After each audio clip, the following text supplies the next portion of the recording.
¿Qué tal, amigos?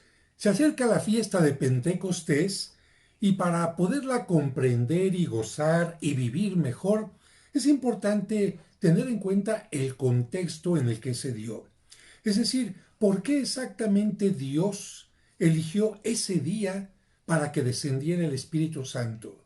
Porque hay que tomar en cuenta que Dios no actúa por, como decimos nosotros, ocurrencias o puntadas, sino que todo tiene un plan maravilloso, todo tiene un plan magnífico.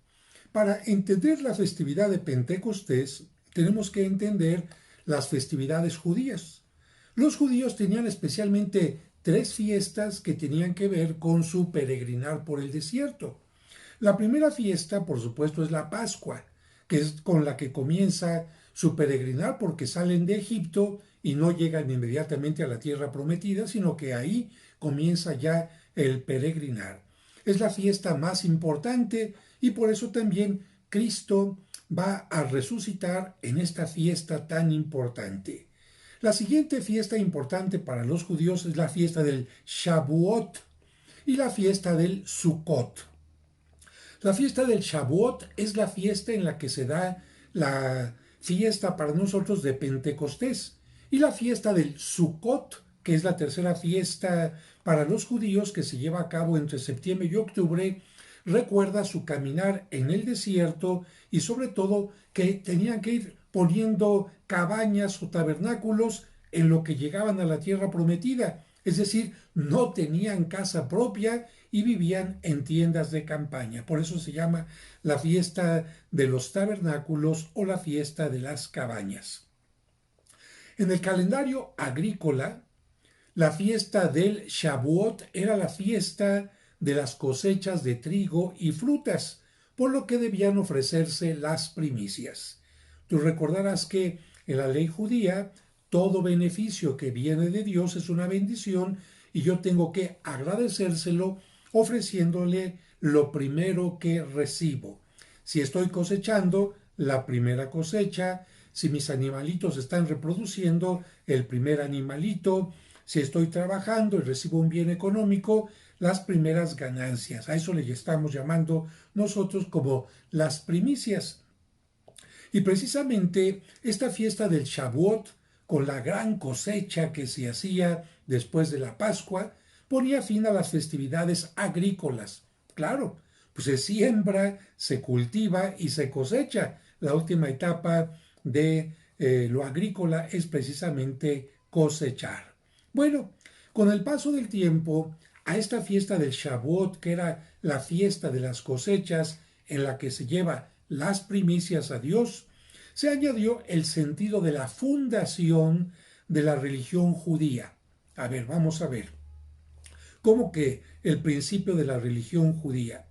Cuando Dios llama a Abraham, le pide que crea en él, pero todavía no tiene un pueblo, todavía no tienen reglas, todavía no tienen normas, no tienen una moral propiamente dicha.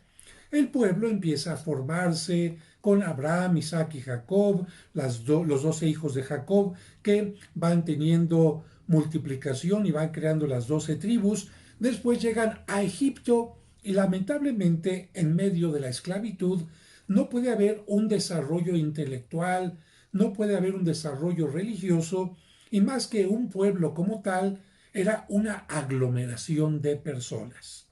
Para que existiera un pueblo como tal, Dios necesitó darles los mandamientos, la ley, para que el pueblo que cumpliera estas leyes, entonces ahora sí, empezara a ser un grupo de personas que viven con una misma fe, pero también con una misma moral. Precisamente a esto, a la fundación de la religión judía, es a lo que se celebraba también en la fiesta del Shavuot, que de acuerdo al pensamiento de ellos eran 7 semanas, 49 días, más un día más, los días que el pueblo tardó en llegar desde que salió de Egipto al monte Sinaí. Fíjate. Por lo tanto, ellos dicen, tardamos 50 días, 49, 50 días, para que Dios nos diera a nosotros la ley, para que nos diera los mandamientos. Así que a partir de determinado tiempo empezaron a celebrar en la fiesta del Shavuot la entrega de la ley. ¿Cómo se celebraba y cómo se sigue celebrando esta fiesta de los judíos? Mira, aquí hay un libro judío, es el conocido como el libro de bendiciones. Como ellos leen al revés, la portada está en lo que sería para nosotros la parte posterior, y bueno, ellos empiezan a leer de atrás hacia adelante, y nosotros llegamos a la fiesta del Shavuot, que nos dice así en el libro de los judíos. ¿Cuáles son las costumbres de la fiesta de Shavuot? Primero, en la víspera de Shavuot, todos los judíos acostumbran a permanecer despiertos toda la noche estudiando temas bíblicos y leyendo el Tikkun Leit Shavuot, una compilación de fragmentos de cada libro de la Biblia y de cada tratado de la Mishnah, que son capítulos del libro del Zohar y otros. Segundo, se acostumbra a decorar las casas y sinagogas con hierbas y flores en memoria de las que florecieron en el monte Sinaí. Bueno, se dice que cuando Dios le entregó las tablas a Moisés, el monte floreció. Tercero, se acostumbra a ingerir productos lácteos y miel a los que se compara la Torá, pues está escrito: miel y leche hay debajo de tu lengua. Cantar de los Cantares 4:11. Asimismo, en Shavuot se acostumbra leer el libro de Ruth, la bisabuela del rey David, que llegó a la tierra de Israel durante la cosecha y se unió al pueblo aceptando la Torá. Ruth no era judía y sin embargo se va a ser judía. Según la tradición, el rey David, uno de los descendientes de Ruth, nació y murió en Shavuot. Así que esto nos dice precisamente este libro judío que nos habla en hebreo, y aquí está la traducción en español para las personas que no saben hebreo, que se festeja en el Shavuot. Entonces repetimos, se adorna la casa, se toman frutas y lácteos, se tiene la noche de vigilia para preparar la llegada de la Torá, de los 10 mandamientos, y bajarla a la tierra. Porque ellos dicen, Dios le dio la Torá y los mandamientos a Moisés, pero Moisés los terrenizó, los bajó a la tierra. No se quedaron allá arriba en lo alto, sino que se bajaron para que se empezaran a cumplir. Se leen los 10 mandamientos y el libro de Ruth, y ya cuando se construyó el templo, se visitaba el templo en Jerusalén, por lo que todo el territorio judío quedaba desierto. ¿Dónde estaba toda la gente? En Jerusalén. ¿Había gente en Nazaret? No.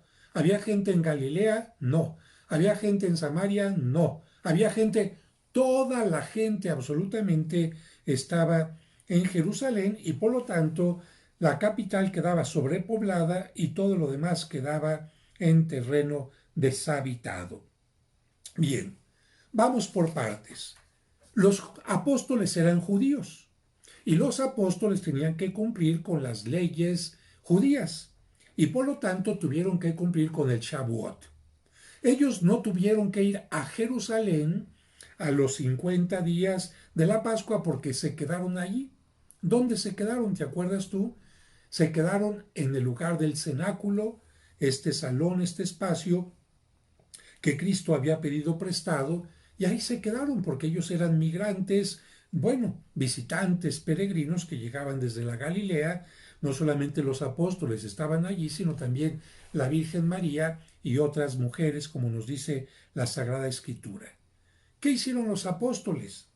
Tomaron leche, adornaron la casa con frutas y con lácteos, pero lo más importante, toda la noche anterior estuvieron leyendo para ellos, como se dice la Biblia. Bueno, lo más importante para ellos de la Biblia se llama Torá. Esta es una Torá, también la puedes ver, que está escrita en este caso en hebreo y está escrita con su traducción en español, la Torá Emet, que también se empieza a leer de atrás hacia adelante. Así que ellos estarían leyendo la Torá, por supuesto que no en un libro, sino en rollos, y haciendo algunas determinadas oraciones.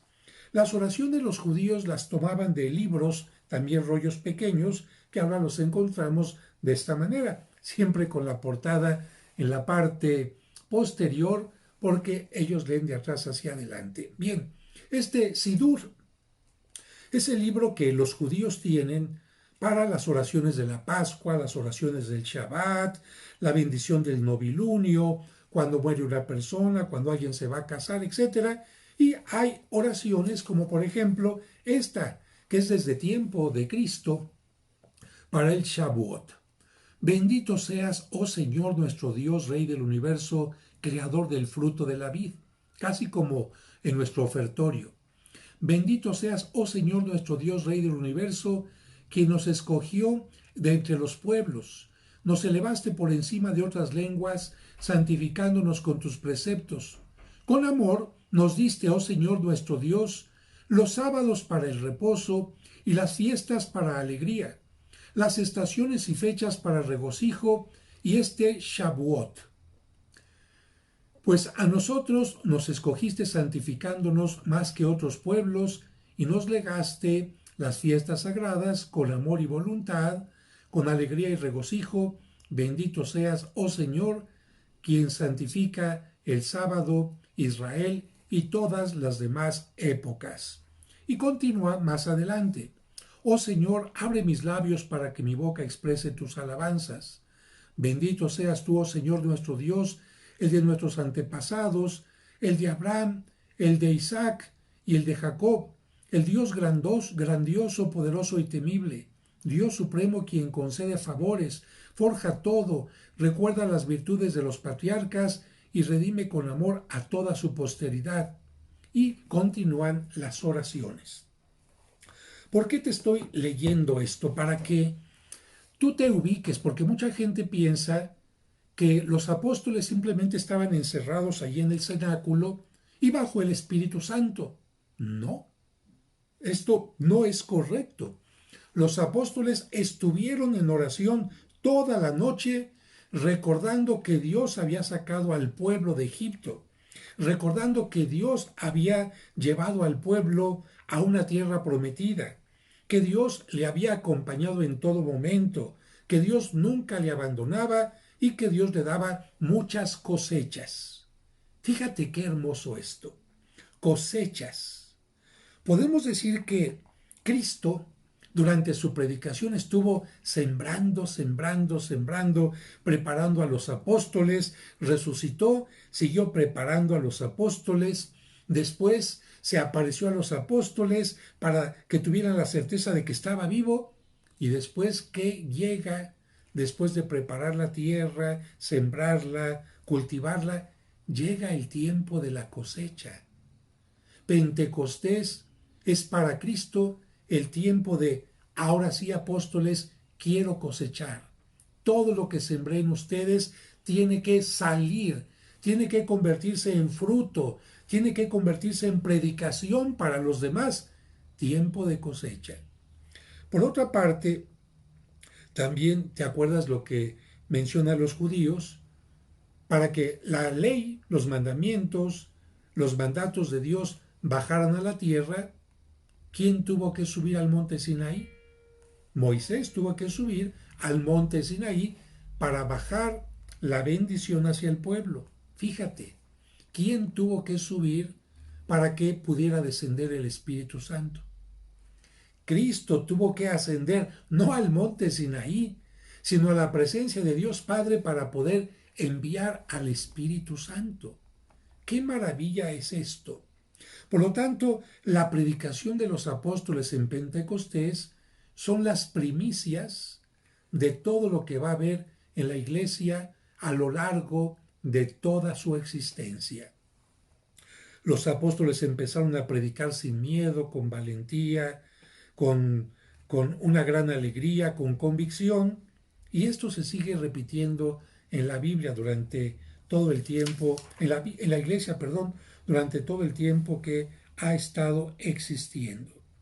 Quiere decir, por lo tanto, que la fiesta de Pentecostés, la llegada del Espíritu Santo, no fue una simple puntada, sino que todo estuvo preparado. ¿Por qué Dios además eligió este día para enviar al Espíritu? Además de que es el tiempo de cosechar, es el tiempo en que la gente ha estado haciendo oración, los apóstoles, toda la noche para tener la certeza de que lo que Dios nos envió a través de Cristo es algo que estaba preparado desde todo el tiempo en que Dios acompañó al pueblo desde Abraham hasta aquel momento. Bueno, porque era una oportunidad. A ver, y para que me entiendas, vamos a hablar esto. ¿Qué dijimos que pasaba en Jerusalén en esta fiesta? ¿Había poquita o mucha gente? Había mucha gente. Y no solamente de lo que conocemos como Galilea y Judea, sino que venían de Roma, de Chipre, del Ponto, de Galacia. ¿Por qué había gente de todos lados? Porque mira, donde hay gente, hay comercio. Fíjate, por lo menos aquí en la Ciudad de México, tú te darás cuenta que por donde pasa la gente, a las salidas del metro, por donde llega la gente a las escuelas, no faltan los locales comerciales. Porque donde hay gente se puede vender. Y en aquel tiempo quizás no había moneda para todo el mundo, pero sí había el trueque. Alguien que llevaba quizás unas gavillas de trigo le decía a alguien: te cambio estas gavillas, traje unas para el templo, pero tengo otras que me sobraron, te las cambio por vino, te las cambio por pasas, te las cambio por dátiles, te las cambio por perfume. Entonces había un gran comercio. Como decimos en México, había un gran tianguis donde había mucha abundancia. Es tiempo de cosecha. Cuando la gente tiene cosecha está alegre y casi siempre hay cosecha de sobra, además de la que se llevó al templo, las primicias. Tengo cosecha. Por lo tanto, compro, cambio, intercambio, y esto hacía que hubiera muchísima gente llevando elementos de intercambio: huevos, textiles, cosas de peletería, animales, perfumes, todo tipo de cosas, y no solamente intercambio material, sino también intercambio de conocimientos y creencias.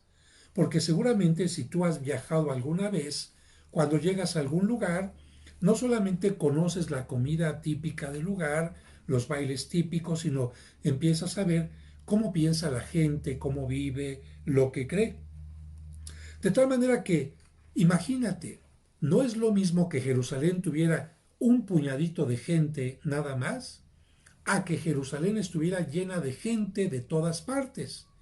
Si los apóstoles hubieran salido a predicar a un puñadito de gente que vive en ese lugar, ¿dónde se queda la información? En ese lugar únicamente, porque la gente vive ahí. En cambio, si hay gente que ha llegado de distintas partes y escucha la predicación de los apóstoles y tiene que regresar a su lugar de origen, a Roma, al Ponto, a Frigia, a Chipre, etcétera, ¿qué es lo que va a pasar con lo que escucharon? Esa palabra se va a difundir y se va a extender.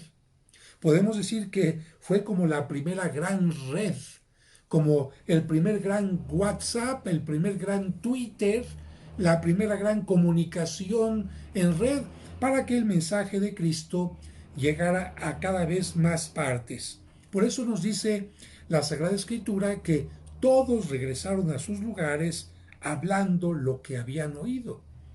Si los apóstoles hubieran querido que esto hubiera llegado a tanta gente sin que hubiera esa gente en el lugar, tenían que haber viajado a Chipre, a ¿cómo se llama?, al Ponto, etcétera. No tuvieron que viajar, tenían la oportunidad en sus manos. Dios había pensado esta oportunidad para enviar al Espíritu Santo, y por eso se puede decir que ese es el día del nacimiento de la iglesia. Cristo sembró, ahora cosecha a unos apóstoles seguros, firmes, que predican, que llenos del Espíritu Santo, purificados por este fuego que descendió. El fuego significa en este caso purificación. Habían ya recibido antes, el día de la resurrección, un viento, el Espíritu Santo que Cristo les sopló, un viento que mueve. Ahora purifica, y de esta manera la iglesia empieza a existir. No todo será fácil. Cristo les advirtió que vendrían persecuciones, vendrían momentos difíciles, pero hay algo maravilloso. Está el Espíritu Santo. Así que si en algún momento tú creías que los apóstoles simplemente habían estado ahí guardaditos en el cenáculo sin hacer nada antes de recibir el Espíritu Santo, no. Toda la noche haciendo oración, toda la noche preparándose sin saber que recibían el Espíritu Santo, y por esta razón en muchos lugares ahora, antes de la fiesta de Pentecostés, hay muchas vigilias de oración, vigilias de jóvenes, vigilias a través de los medios de comunicación. ¿Por qué? Porque no se puede recibir el Espíritu Santo así nada más, sino uno tiene que decir en primer lugar: gracias, Señor, porque me creaste, gracias porque me das vida, gracias porque me das alimento, gracias porque me ayudas en el camino, y gracias porque me invitas a ser testigo tuyo. Gracias porque esperas de mí los mejores frutos, y por eso yo quiero dar la mejor cosecha. Ojalá que esta reflexión te ayude a profundizar más en tu fe. Si quieres más información sobre estos libros, bueno, el libro de oraciones para Shabbat y festividades en familia incluye el Haggadah de Pesaj, es decir, lo más importante de oraciones que se tiene que hacer durante la Pascua. Esto, bueno, yo los compro en mis viajes a Israel. El Sidur es este librito que todos los judíos tienen para sus festividades, que sería comparable a nuestros libritos de oraciones que nos ayudan en nuestras fiestas más importantes, y por supuesto ellos tienen también la Torah. Seguramente si hay una sinagoga en el lugar donde tú vives, también ahí los puedas conseguir. Espero que te haya ayudado este video. Si te gustó, dale like, me gustó, y si no estás suscrito, suscríbete en la parte de abajo para que te lleguen en automático todos mis videos. Que Dios te bendiga y feliz fiesta de Pentecostés.